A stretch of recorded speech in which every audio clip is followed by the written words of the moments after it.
Hello guys, आज का topic है माल्थुसियन थ्योरी ऑफ पॉपुलेशन।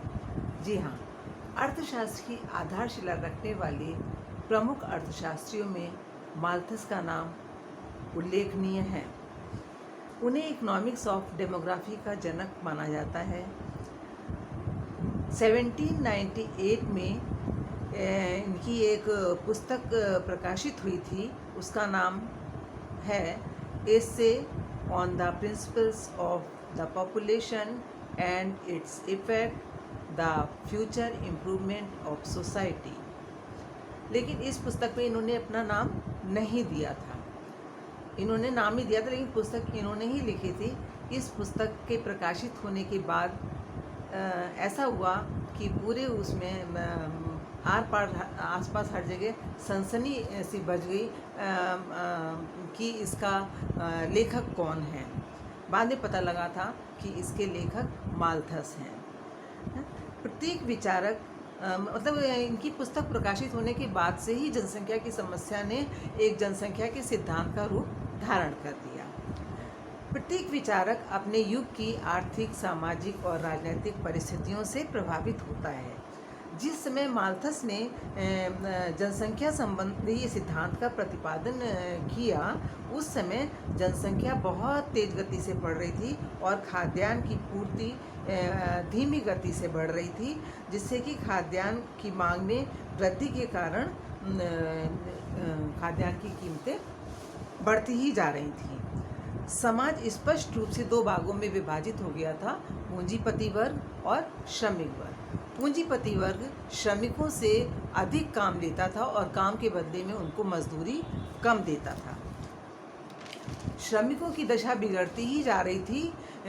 इस परिस्थिति ने माल्थस को इसका कारण और उपचार सोचने के लिए विवश कर दिया कि श्रमिक और पूंजीपति वर्ग के बीच में इतना डिफरेंस क्यों है। पूंजीपति वर्ग श्रमिक वर्ग का इतना शोषण क्यों कर रहा है, और अगर कर रहा है तो इसका उपाय क्या हो सकता है। माल्थस ने इस पर गंभीरतापूर्वक विचार करना शुरू कर दिया। कुछ समय के बाद औद्योगिक क्रांति हुई। औद्योगिक क्रांति के बाद में माल्थस ने देखा कि इससे एक और पूंजीपति वर्ग तो संपन्न होता जा रहा है, दूसरी ओर जो श्रमिक वर्ग है वो और निर्धन होता जा रहा है। यानी श्रमिकों और पूंजीपतियों के बीच का जो डिफरेंस है, आर्थिक असमानता है, वो बढ़ती जा रही है। माल्थस पर इसके अलावा माल्थस के विचारों पर किसका प्रभाव पड़ा? इसके अलावा माल्थस के विचारों पर उस समय के विचारकों का भी प्रभाव पड़ा। उस समय के महत्वपूर्ण विचारक थे गॉडविन, GODWIN। गॉडविन ने अपनी पुस्तक, इनकी पुस्तक का नाम है पॉलिटिकल जस्टिस।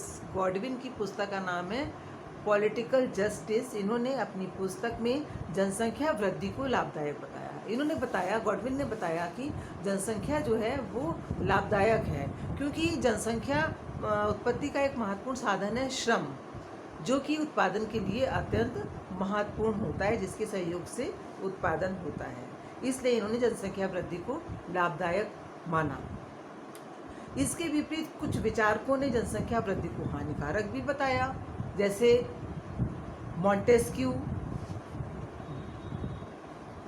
Duffer, Montesquieu. इन अर्थशास्त्रियों ने जनसंख्या वृद्धि को हानिकारक बताया। इसलिए बताया क्योंकि जनसंख्या बढ़ने के साथ साथ खाद्यान्न बढ़ती है, खाद्यान्न की मांग बढ़ती है, पूर्ति उतनी बढ़ नहीं पाती है, कीमतें बढ़ने लगती हैं। इससे कि बहुत सी समस्याएं, गरीबी, बेरोजगारी आदि उत्पन्न होती हैं। इसके अतिरिक्त माल्थस ने जनसंख्या वृद्धि के उन प्रभावों को भी देखा जिसके कारण बेरोजगारी और गरीबी अपनी चरम सीमा पर थे। इन सब विचारकों और परिस्थितियों ने माल्थस को इसलिए इस बात के लिए विवश कर दिया कि वास्तविकता क्या है। ये जो समस्याएं उत्पन्न हो रही हैं, गरीबी, बेरोजगारी, असमानता, इन समस्याओं का कारण क्या है और इनका उपचार क्या हो सकता है, ये सोचने के लिए माल्थस को विवश कर दिया।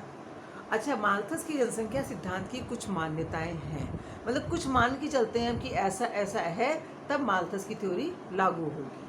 पहला अजम्पशन है, काम वासना की संतुष्टि के फलस्वरूप संतानोत्पत्ति आवश्यक है। यानी कि सेक्चुअल जो अट्रैक्शन होता है, जब वो सेटिस्फाई हो जाता है तभी रिप्रोडक्शन होता है।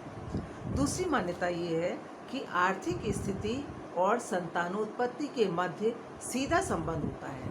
मतलब आर्थिक स्थिति जैसे जैसे अच्छी होती जाएगी वैसे वैसे लोग अधिक बच्चे पैदा करना चाहेंगे।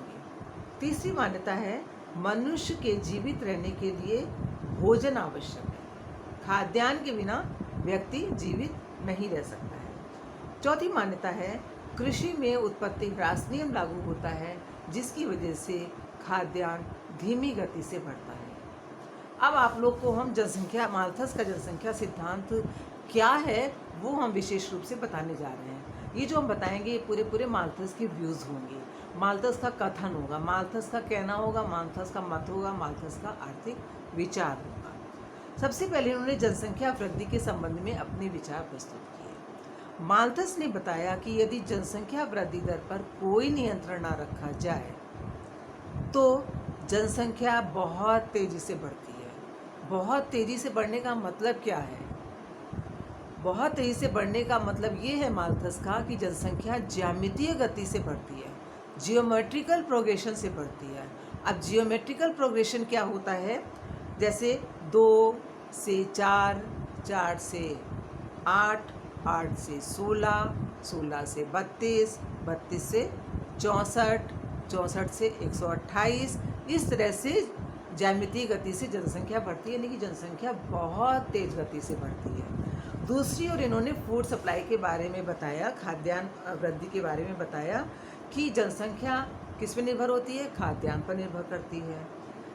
लेकिन इन्होंने यानी कि माल्थस ने रिकार्डो की भांति ये बताया कि कृषि के क्षेत्र में उत्पत्ति ह्रास नियम लागू होता है, जिसकी वजह से खाद्यान्न बहुत धीमी गति से बढ़ता है। धीमी गति से इनका क्या अभिप्राय है? माल्थस ने बताया कि जो फूड सप्लाई है वो अर्थमेटिकल प्रोग्रेशन से बढ़ती है, अंक गणितीय गति से बढ़ती है, यानी जैसे 1, 2, 3, 4, 5, 6 एंड सो ऑन, इस तरह से खाद्यान्न बढ़ता है अंक गणितीय गति से। तो इस तरह से आपने देखा कि जनसंख्या तो बहुत तेज़ी से बढ़ती है, ज्यामितीय प्रोग्रेशन से बढ़ती है, खाद्यान्न बहुत धीमी गति से बढ़ता है, अंकगणितीय प्रोग्रेशन से बढ़ता है।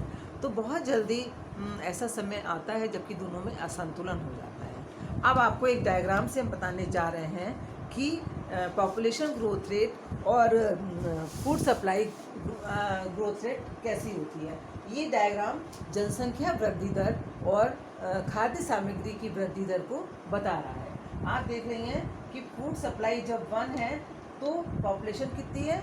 2 है। फूड सप्लाई 2 होने पर जनसंख्या वृद्धि 4 हो गई है। फूड सप्लाई 3 होने पर जनसंख्या वृद्धि दर 8 हो गई है और फूड सप्लाई 4 होने पर जनसंख्या वृद्धि दर 16 हो रही है। तो इसलिए ये जो बहुत तेज़ी से ऊपर उठता हुआ वक्र है, ये क्या बता रहा है? ये बता रहा है कि जनसंख्या वृद्धि दर बहुत जल्दी बढ़ती है जनसंख्या, और खाद्यान्न धीमी गति से बढ़ता है। यानी कि ये डायग्राम आपको ये बता रहा है कि जनसंख्या ज्यामितीय गति से बढ़ रही है और फूड सप्लाई अंकगणितीय गति से बढ़ रहा है। अब आपको बताने जा रहे हैं कि खाद्यान्न और जनसंख्या में असंतुलन। इस वीडियो के लिए इतना ही। नेक्स्ट वीडियो में आपको हम ये बताएंगे कि जनसंख्या और खाद्यान्न में असंतुलन कैसे उत्पन्न होता है और इस असंतुलन को किस प्रकार दूर किया जा सकता है। Thank you.